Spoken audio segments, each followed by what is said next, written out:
When it comes to pollution and climate change, remember, we always have a choice.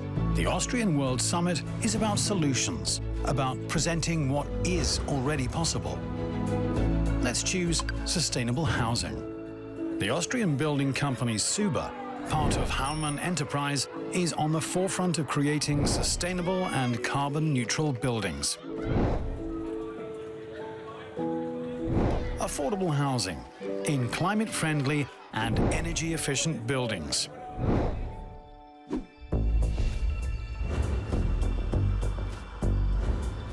Let's choose For Forest, the voice for trees.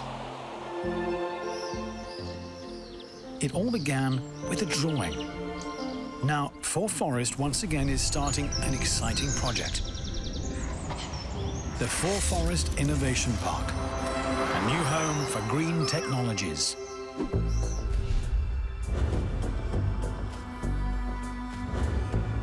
Let's choose EcoAlf, upcycling the oceans, transforming marine debris into top-quality yarn.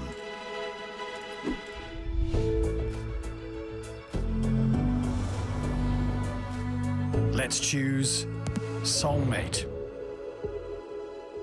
the photovoltaic system for the balcony.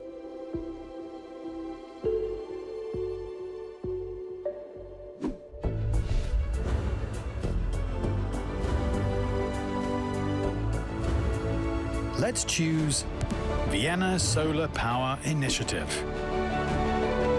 Vienna's Progressive Coalition has set itself the goal of making Vienna climate neutral by 2040.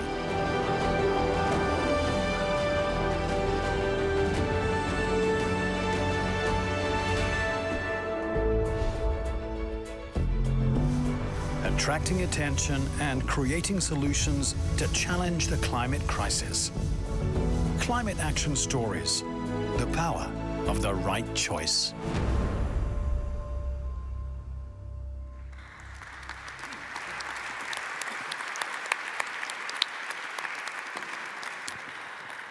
Let me just say thank you to Governor Schwarzenegger and also to Lisa Jackson. You could not have given us a better setup for our high-level panel because it's all about leadership and it's all about solutions.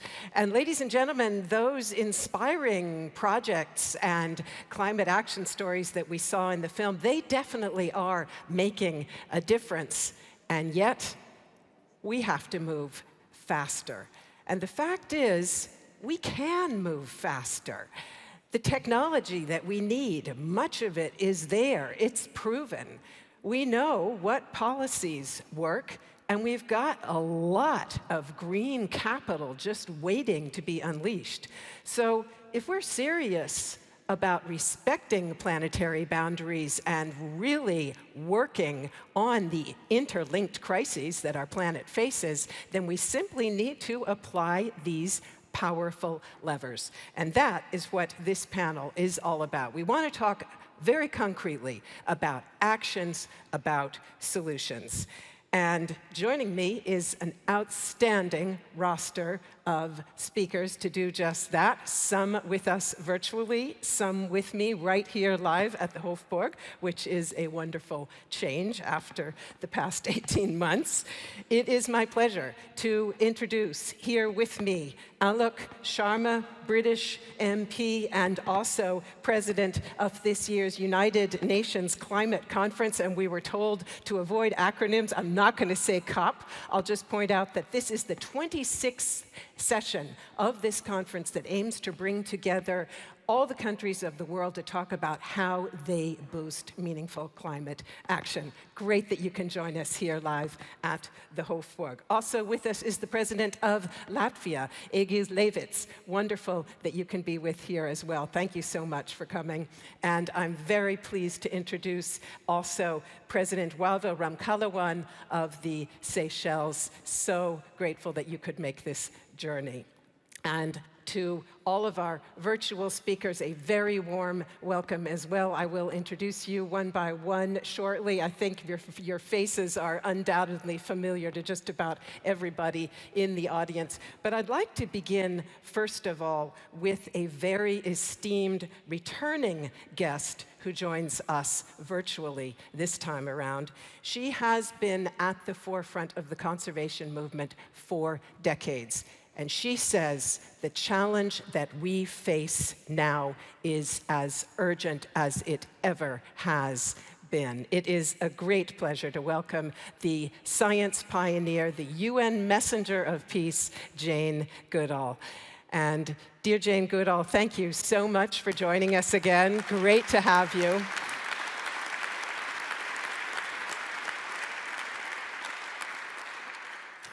As I mentioned, you say the challenge has never been so urgent. So please tell us your point of view as a scientist. How sick is the planet? Well, unfortunately, I think the planet is very, very sick indeed. And everybody listening knows that, knows how we have polluted the air and the land and the water. And the loss of biodiversity, climate change, all of these things mean that we are living on a very, very sick planet. The environment is sick and humans are sick too.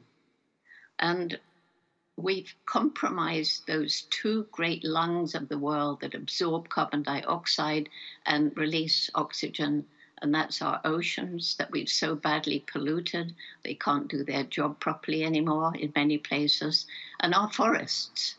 And the forests include the kelp forests of the ocean. And everywhere we've been destroying forests so that we've lost an enormous amount of biodiversity as well.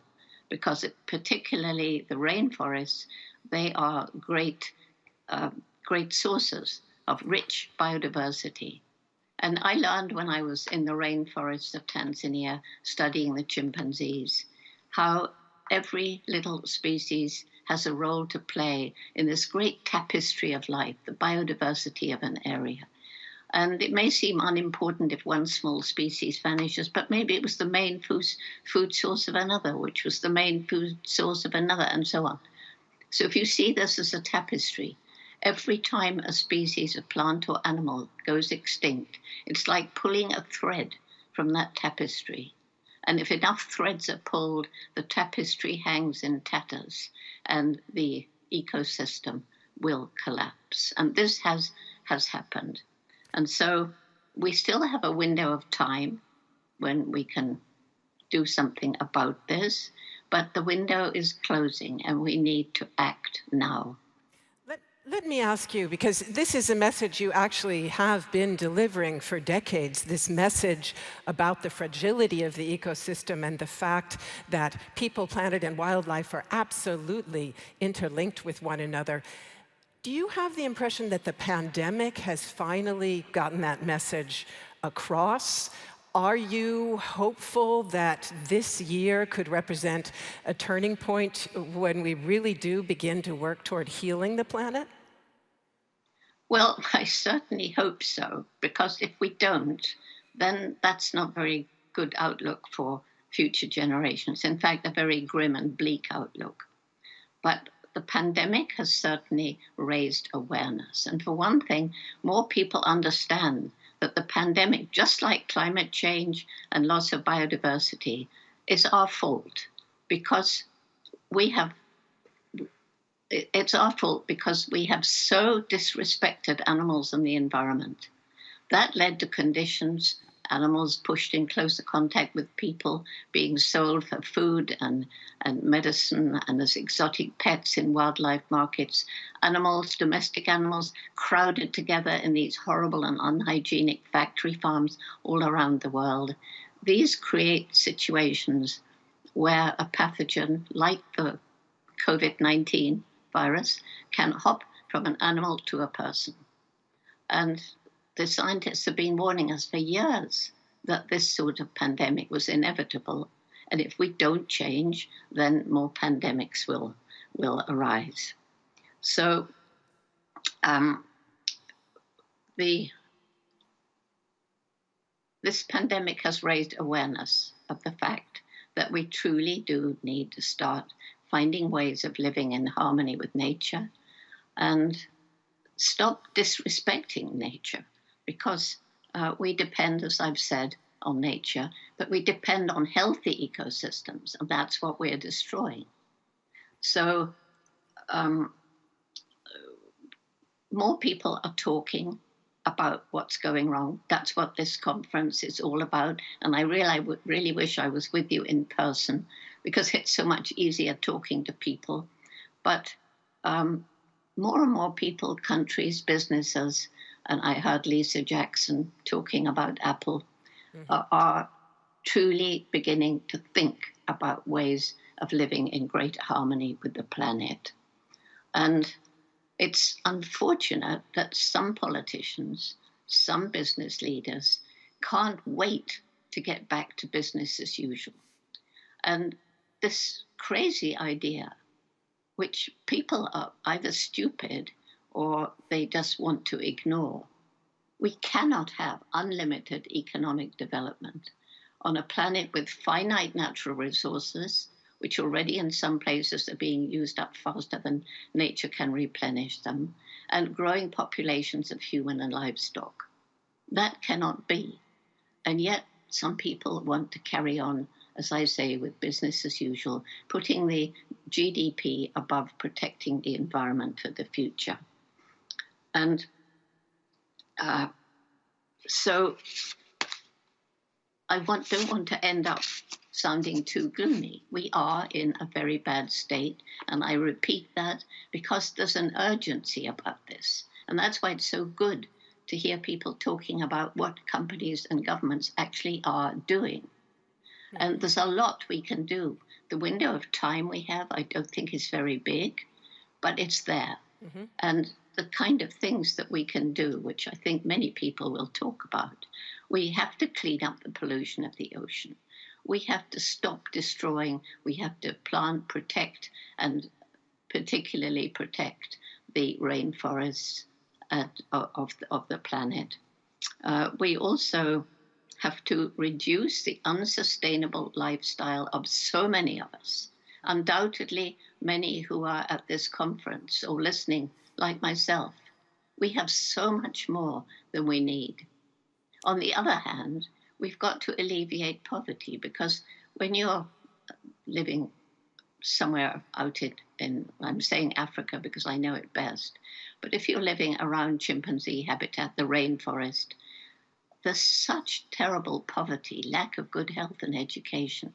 And if you're really poor, you're going to cut down the last trees of those forests, not because you don't know there'll be soil erosion and the forest will turn to woodland and then to desert, but because you want more land to grow food to feed your family, or you want to cut down the trees to make charcoal to get some money. You do it because you have to.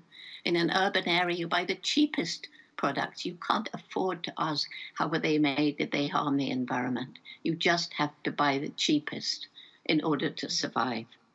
And we have to close down factory farms.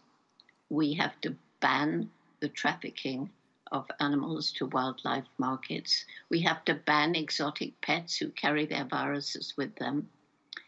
We have to move away from industrial agriculture to small-scale family farming, to permaculture, to regenerative agriculture. All of these things have been talked about, and they're happening. And nature is amazingly resilient if you give her the chance. Areas we destroyed can be brought back, and nature can flourish again. Animals on the brink of extinction can be given another chance. Governments must subsidize renewable energy and stop subsidizing the big oil and gas companies that are continuing to harm the environment. And then environmental education, education per se. And I heard Lisa talking about Apple providing software to children in developing countries. So I'm coming to the end. Just finishing. So I think environmental education in all our schools is terribly, terribly important so that young people grow up with a new mindset to value nature and to realize that protecting the natural world is protecting our own future. Thank you very much for that message, Jane Goodall. Thank you so much for your work. Thank you.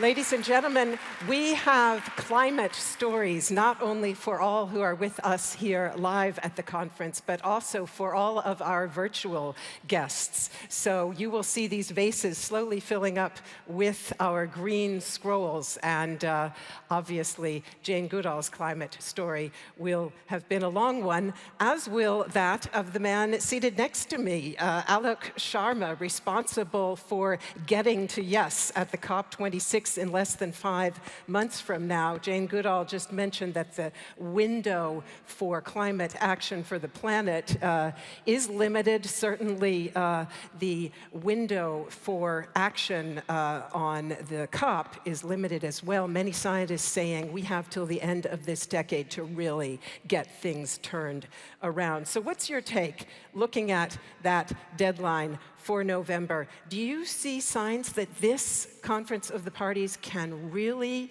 set the stage for a hard break from business as usual?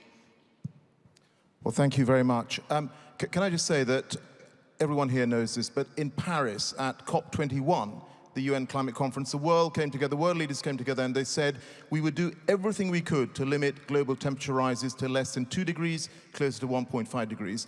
And I sincerely believe that Glasgow, where COP26 is going to be held, is our last best hope of keeping 1.5 alive. And yeah, we've had this pandemic, we've delayed the conference by a year, but climate change hasn't taken time off.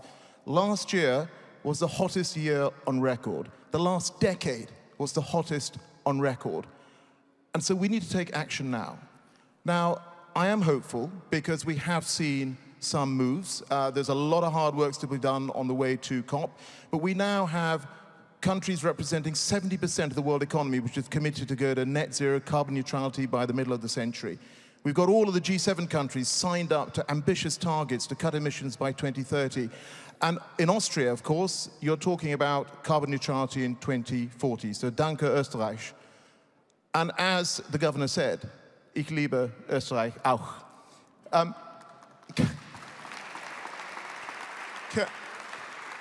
But of course, it's not just commitments. We need policies as well.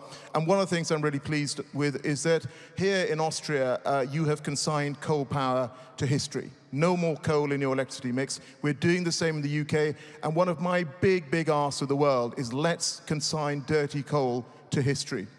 Now, in terms of what we can do going forward, this is a chance for us out of the pandemic to reimagine our economies. You know, green growth is possible. We've shown that in the UK. Last 30 years, we've grown our economy by 78%. We've cut emissions by 44%. You're doing the same here in Austria, around the world. So let's do this together. And this issue about is Glasgow our last chance? Well, Glasgow has to be make, because the planet, unfortunately, cannot take a break. Let me ask you one brief follow-up question, because clearly when it comes to incentivizing bold action, there is no tool more effective than the market. And apparently the pre-COP negotiations so far have run into some difficulties on what's called Article 6, which basically governs the use of market mechanisms, such as the carbon price. So how do you plan to get to yes on that one? Well, there's a number of issues that obviously we need to resolve on the road to a COP. One of them is finance, and Arnold talked about the fact that we need the developed countries to step up and provide financing to support developing countries. You know, climate change doesn't respect borders. What's happening in one part of the world affects us all, so we need to support the developing economies. When it comes to Article 6, I agree. You know, this is something we've been talking about for 6 years. What we need now is compromise. We need to move away from countries just restating their position again and again. So I've asked 2 ministers. I've asked the minister from Singapore, Minister Fu. I've asked the Norwegian minister, Minister Rothvarten, to sit down and talk to countries and ministers individually. Let's see where we can find the compromise. because that is how we're going to make progress. And I want to arrive at Glasgow having done our homework. I'm hopeful, but there's a lot more to do. We wish you the utmost success and steady nerves. Let me go now to President Levits. And we were just talking about carbon pricing. Latvia, in fact, has a carbon price, but let's admit it, it's pretty low. Alex Sharma and Jane Goodall have just reminded us we need to boost action. So how are you going to do that in terms of carbon pricing? Yeah. Thank you. Let us remind that Latvia is one of the greenest countries in Europe. 40% of our energy production produced by renewable energy sources, and more than half of our territory are covered by forests. As an example for our action is that we doubled our carbon tax 2019, but it's not enough. We are working on the reform of a tax system in general, and in all kind of taxes, or in several kind of taxes, should also be included price for green gas emissions or pollution of environment in general. It's our goal. It's our action in order to achieve our goals 2030 and 2050. So I think that we are very active in this respect, but in general, I would say that Latvia is one, or belongs to the European countries which are pushing the environmental goals on European level and on national level, but I would say also on UN level. All three levels in Latvians are very active. Coming back to the title, our overarching title of this year's summit, namely Healthier Planet, and what we heard from Jane Goodall, can you just say a very brief word about what you are doing in Latvia to address these interlinked crises of ecosystem deterioration? Yes, we are developing different projects, and one of these projects is water, clean water. I would say that 3 billion of people are touched by the problem that that clean water is not accessible or not fully accessible to them. And Latvia is one of the 9 countries around Baltic Sea, but the Baltic Sea belongs to the most polluted seas in the world. And we have the capacity already developed to research and to develop different technical means and also policies in order to clean water. For example, in Baltic Sea, but it could be useful also around the world. Also, this is our mission, I would say, as a part of our goals 2030-2050. Because we have already this capacity, we will develop a legal environment in order to invite researchers and scientists from overall of the world come to Latvia and to search and to develop solutions. And then, of course, it's our contribution to achieve these goals. Thank you very much. And I'll go right over here to President Ramkalawan. And Jane Goodall talked about the enormous challenges facing also poorer countries. And of course, Seychelles, you are already struggling literally to keep your heads above water. The pandemic, of course, has depleted your scarce financial resources. So what are you able to do at this point to mitigate the catastrophe that's lapping at your shores? Thank you very much. We're on the receiving end. And I'm basically making a plea to the developed countries, because all the expressions that we use as far as the environment is concerned, when we're talking of rise in sea level, when we're talking of coastal erosion, we're talking of what's happening to the corals, this is basically as a result of industrial development. And Seychelles, poor little Seychelles, with 100,000 people, with no great industrial development, when your glaciers melt, we suffer the consequences. We're an archipelago of 115 islands, and every day we see that our islands are slowly being eroded away. So we will soon not be an archipelago of 115 islands, but of very few islands. So basically, our plea is, help us, as far as the financing is concerned. When we're talking of rock armoring, our beautiful beaches that lie at the center of our economy, without the beautiful beaches, Europeans would not be flying down to the Seychelles. The sea, sand, and sun concept would not be there. So basically, we're saying there's got to be justice. There's got to be one sister country helping others, organizations helping those that are taking the brunt of climate change, of the pollution. And I'll just give you an example. In 2019, my son was part of a team that did a cleanup of the Aldabra Atoll. Aldabra Atoll, which Seychelles has given to humanity. Within a couple of weeks, they collected over 26 tons of litter, pollution. And that was collected on some beaches that would not have seen a single human being in decades. So it's from elsewhere polluting little Seychelles. And what is Seychelles doing?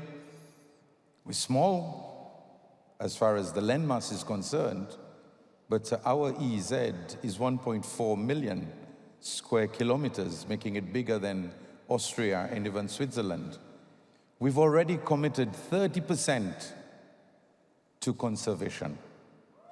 Seychelles and Mauritius are now overseeing the joint management of Saya de Mala. And we have the largest seagrass bed there, which is larger than Switzerland. And you know the effects, and Jane just mentioned how the ocean plays a very important role. And again, we are protecting that for the world. Mm-hmm. So we are basically saying to the world, look at us, help us. This is the message that we want to send to the world.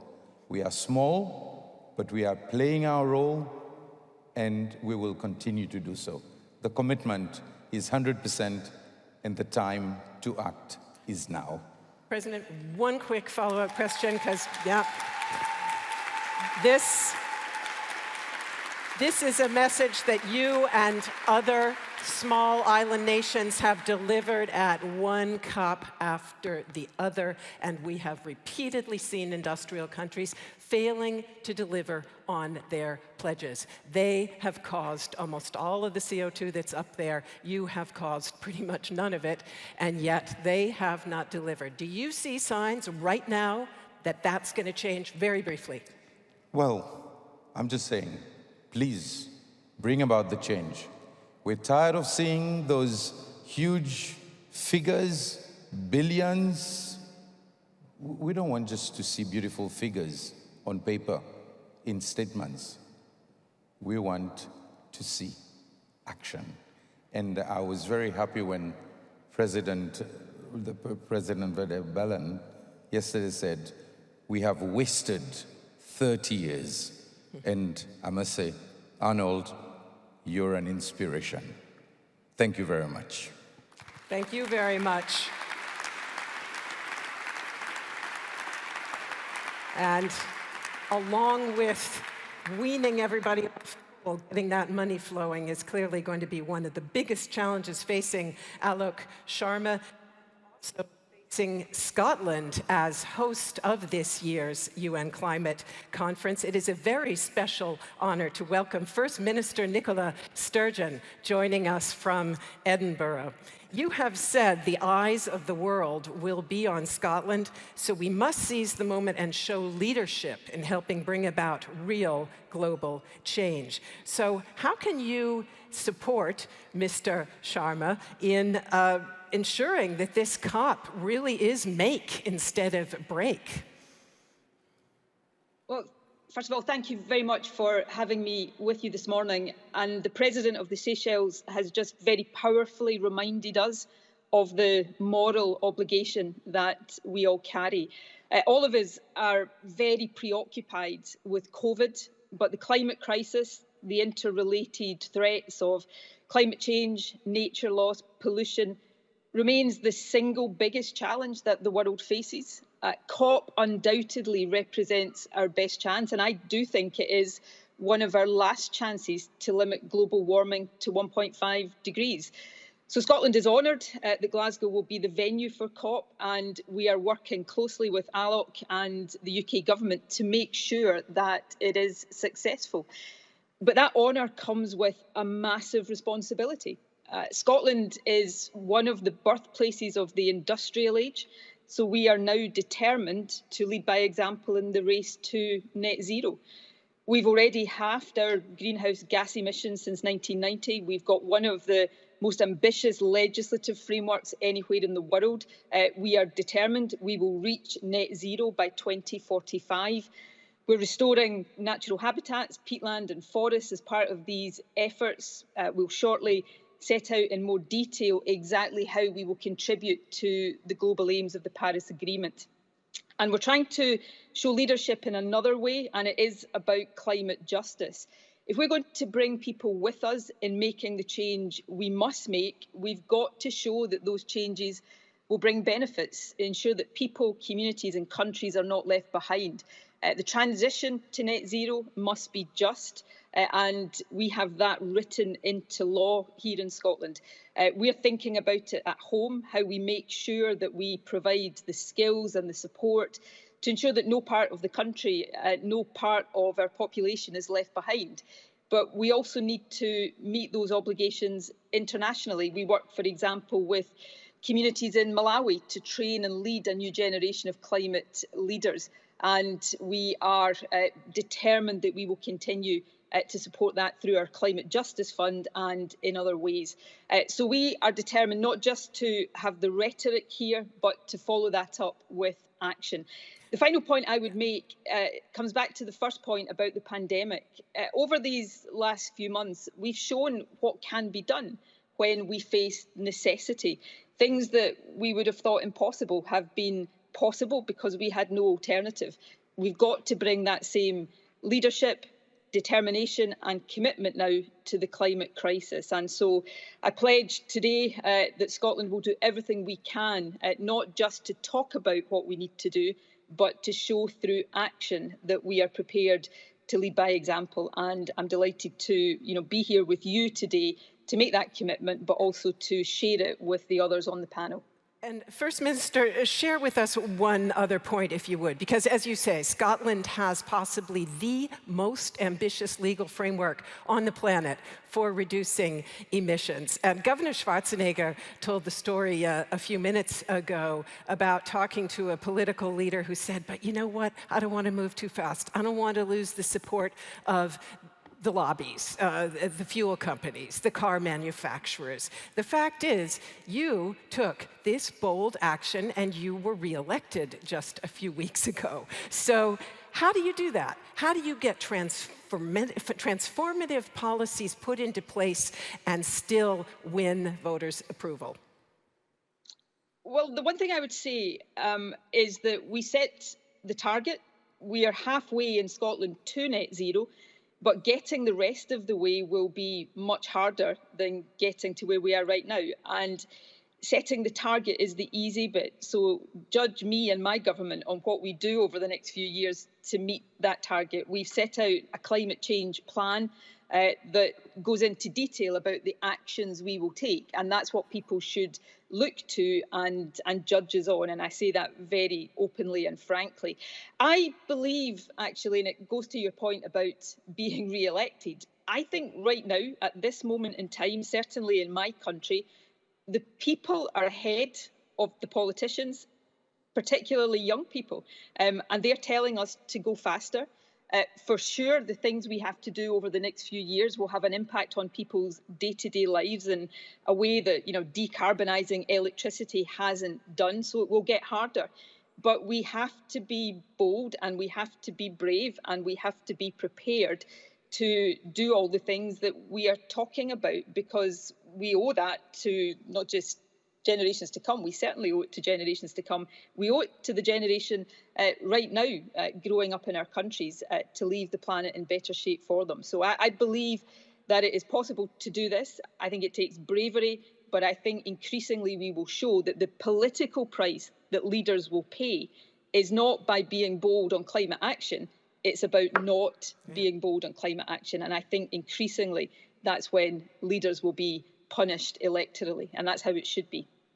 Thank you so much, Minister. Stay. I'm going to come back to you at the end for just one brief word more, but I'm eager to go now to those younger voices you just mentioned. We've heard from leaders about their goals and their aims. I'd like to now come to an activist who has sparked a worldwide change in consciousness. She was with us here live at the Austrian World Summit 2 years ago. She had a very stark message for us then, saying, we've done enough traveling, we've done enough talking, it is time to act. Greta Thunberg, thank you so much for being with us once again. What's your message for us this year? Thank you for having me. Tomorrow, 150 weeks will have passed since we started the school strike for the climate. And during this time, more and more people around the world have woken up to the climate and ecological crisis, putting more and more pressure on you, the people in power. Eventually, the public pressure was too much, and you had the world's eyes on you. So you started to act. Not acting as in taking climate action, but acting as in role-playing. Playing politics, playing with words and playing with our future. Pretending to take responsibility, acting as saviors as you try to convince us that things are being taken care of. Meanwhile, the gap between your rhetorics and reality keeps growing wider and wider. And since the level of awareness is so low, you almost get away with it. But let's be clear. What you are doing is not about climate action or responding to an emergency. It never was. This is communication tactics dressed as politics, disguised as politics. You, especially leaders from high-income nations, are pretending to change and listen to the young people while you continue pretty much exactly like before. Pretending to take science seriously by saying science is back, while holding climate summits without even inviting one single climate scientist as speaker. Pretending to wage war against fossil fuels, while opening up brand new coal mines, oil fields and pipelines. You don't only continue business as usual as before, in many cases, you're even speeding up and scaling up the process. Pretending to have the most ambitious climate policies while granting new oil licenses, exploring future oil fields. Bragging about your so-called ambitious climate commitments, which, if you look holistically, are vastly insufficient, and then get caught not even trying to reach those targets. Pretending to care about nature and biodiversity while the world is cutting down a forest area the size of a football field every second. Pretending to be a climate leader while locking in a future common agricultural policy that will make the Paris Agreement impossible to reach. Pretending that you will build back better after the pandemic, even though astronomical sums of money have already been locked in, and not in green projects, whatever green means, The G7, as an example, is spending billions more on fossil fuels and fossil fuel infrastructure than on clean energy. This you compensate with beautiful words and promises that someone in the future will somehow undo your actions and make them net zero. And when your empty words are not enough, when the protests grow too loud, you respond by making the protests illegal. Of course, we welcome all efforts to safeguard future and present living conditions, and these distant net zero emissions targets could be a great start if they weren't full of gaps and loopholes, like leaving out emissions from imported goods, international aviation and shipping, as well as the burning of biomass, using baseline manipulation, excluding most feedback loops and tipping points, ignoring the crucial aspect of equity and historic emissions, as well as making these targets completely relying on fantasy-scale, currently barely existing negative emissions technologies. But as your acts continue, more and more of us are seeing through your manuscripts and your role-playing. The gap between your actions and words is becoming more impossible to ignore, while more and more extreme weather events are raging all around us. And as a result, young people all over this planet are no longer falling for your lies. You are distancing yourself further and further away from us and from reality. Some years ago, you could still claim that we're moving in the right direction. Today, that is no longer possible. 2021 is currently forecasted to be the year with the second highest emission rise ever. You say we need to move slowly to bring the public along. However, how do you honestly expect to bring the people along if you don't treat this crisis like a crisis? If it is one thing the pandemic has proven once and for all, it is that the climate and ecological emergencies have never once been treated as emergencies. The climate crisis is today, at best, being treated only as a business opportunity to create new green jobs, new green businesses and technologies. As the pandemic unfolded, you did not say, this will benefit the face mask manufacturing industry, or this will create new jobs in healthcare and hospitals. Taking bold climate action will naturally bring many advantages and benefits. Yet, needless to say, we will not be able to solve a crisis we do not treat as a crisis and that we do not understand the magnitude of. Perhaps playing a role helps you sleep at night, saying things just for the sake of it, because the words are in your scripts. But while you're busy working the stage, you seem to forget that the climate crisis is not something distant in the future. It is already taking so much from the most affected people in the most affected areas. This might just be a game to you, a game to win votes, popularity, points on the stock market, or your next high-paid position in a company or lobbying firm.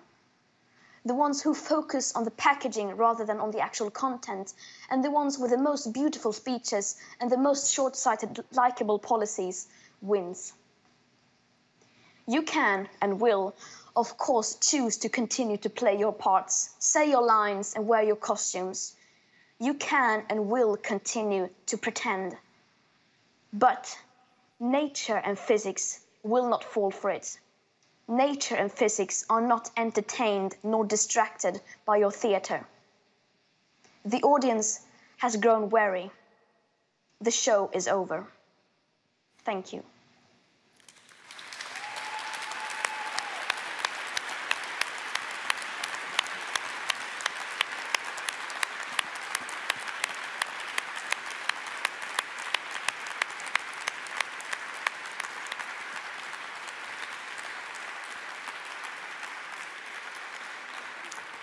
Thank you, Greta Thunberg, for your very clear words. The movement that Greta Thunberg has helped set in motion has spurred civil society worldwide. Our next guest is an activist from the US who has become the inspirational voice for many young Americans. She's executive director of the Sunrise Movement, Varshini Parakh. Welcome, Varshini. Tell us your take on what we just heard from Greta. Hi, everyone. Thank you so much for having me. Hi, Greta. I hope you're healthy and well. It's good to see you. And thank you for your extremely powerful and poignant words. I think you could have said everything I wanted to and better. And so I want to take this opportunity to really hone in on the responsibility of the United States at this moment. Hundreds of young people with Sunrise, including myself, were out protesting for hours in front of the White House this past Monday during a heat wave because the action taken by the United States does not go far enough. As the president of Seychelles mentioned, the US and other so-called developed nations shoulder historic responsibility for the emissions contributing to the climate crisis. We have immeasurable resources to support other nations to transition towards greener, more just economies. And I wish I had better news, but truthfully, the current plans for investments to stop the climate crisis fall extremely short of what we need and what must be done to be in solidarity with the global South. And so the current legislation the US is considering would invest 1/3 as much as Biden's campaign promises in trains, in public transportation, and electric vehicles. The clean energy investments in the current plans are 1/6 what was pledged on the campaign trail. The plan doesn't create the millions of climate jobs we know we need to do the work of averting climate catastrophe. And experts are saying if the current legislation on the table were passed, it may even take us backwards on climate and lock us into decades more of fossil fuel reliance. And currently the plan is being written and rubber stamped by ExxonMobil. 11 out of the 20 senators who are forming this new plan meet with ExxonMobil on a weekly basis. And so for the last 50 years, Exxon scientists and fossil fuel executives already knew that if we burned too much oil too fast, the planet could heat up dangerously.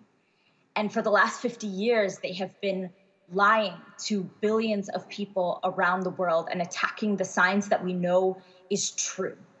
And now in this moment, Exxon is manipulating the negotiations and the legislation as a cover-up to strip clean energy investments out of the legislation.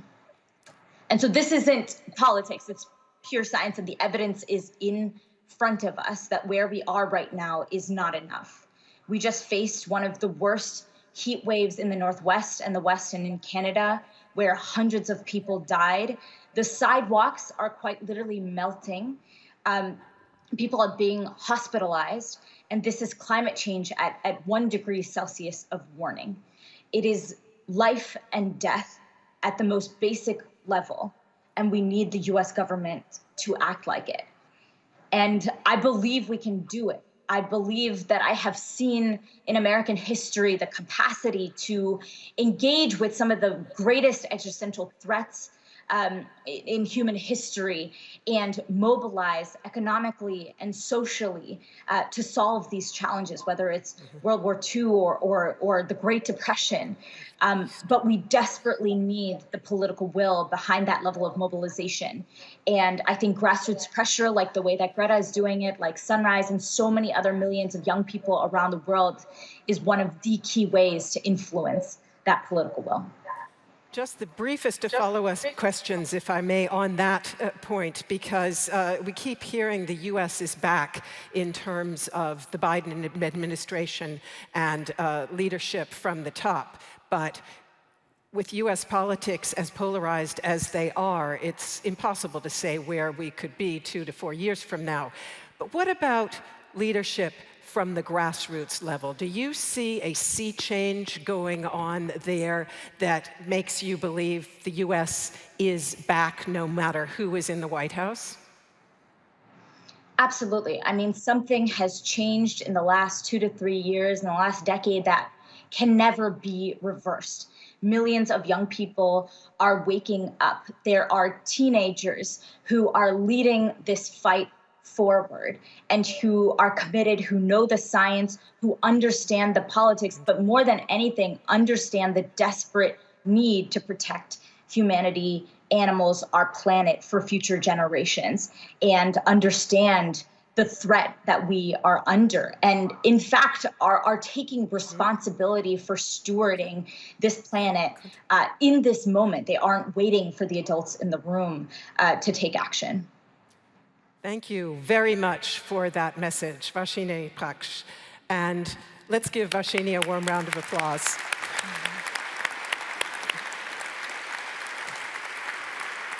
I have my eye on the time, and I'm going to ask just for the quickest of responses from Alok Sharma, and if possible also from Nicola Sturgeon, for both of you being responsible for this very, very crucial UN climate conference that's coming up. What do you take away from what you've just heard?